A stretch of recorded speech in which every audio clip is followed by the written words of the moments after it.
Good afternoon mga paps. Today is Thursday. So before we close the shop, I just want to share with you yung pang-release namin na bike ngayong Thursday, no?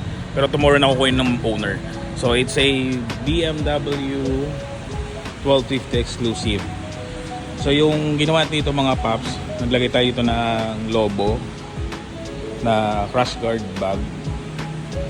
So yan yung bago ng lobo na product na may hangin.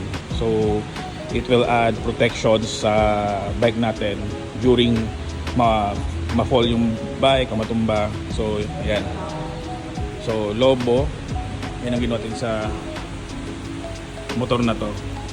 And nagpalit din tayo ng bushing sa stabilizer niya mga paps.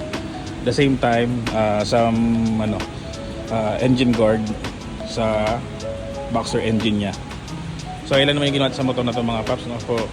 So tomorrow ready for release na yung motor na to.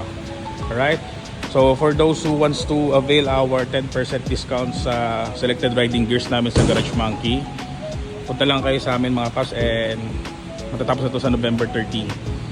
So ano pa hinihintay nyo mga paps? Sugod na sa Garage Monkey. Bye and ride safe everyone.